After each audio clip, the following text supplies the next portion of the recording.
নমস্কার, আমার হেসেলের গল্পতে আজ আমি খাবো কচুরি, আলুর দম আর একটা মিষ্টি। দেখি কচুরিগুলো কেমন হয়েছে। দেখুন, খুব সুন্দর হয়েছে।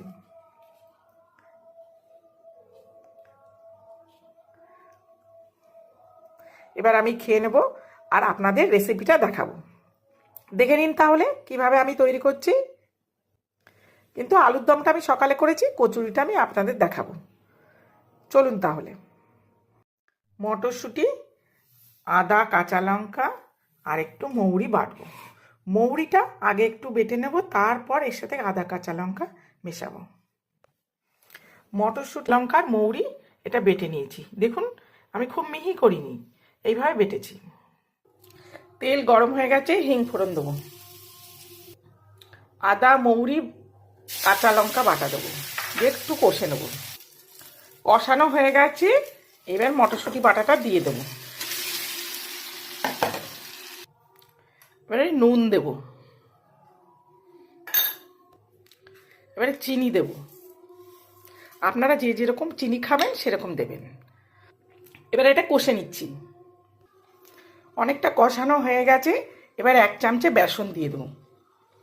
মটরশুঁটিটা মানে শেষের দিকে তো, ওই জন্য অত ভালো চিট নেই। আর 1 চামচে ঘি দিয়ে দেবো। ঘিটা দিলে ভালো সেন্ট হবে কচুরিতে। কষানো হয়ে গেছে দেখুন, এই যে কড়াইতে আর লাগছে না। এবার নামিয়ে নেবো। আর আমি হলুদ ব্যবহার করি না, এই সবুজ রঙটা নষ্ট হয়ে যাবে বলে হলুদ রং ব্যবহার করি না। এবার ময়দাটা মেখে নেবো, হালকা গরম জল দিয়ে মেখে নেবো। চিনি দেবো, একটু ঘি দেবো, নুন দেবো, একটু হিং হিং দিয়ে দেবো, একটু সাদা তেল দেবো। এবারে ময়দাটা মেখে নেবো। পুরটা আমার এই যে, আর ময়দাটা মাখা হয়ে গেছে। এবার পুরটা ভরে নেব, ভরে নিয়ে লুচি ভাজবো।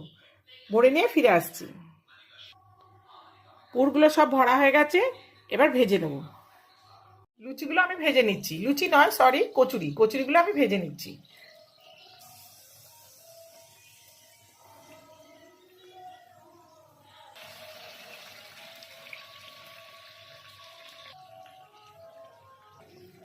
খুব সুন্দর ফুলেছে, খুব ভালো হয়েছে কচুরিগুলো।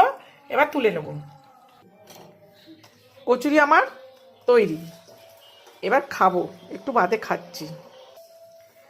আপনারাও করে খাবেন এইভাবে। আর ভালো লাগলে একটা লাইক, শেয়ার, কমেন্ট করে দেবেন। আজ তাহলে আসি, টাটা।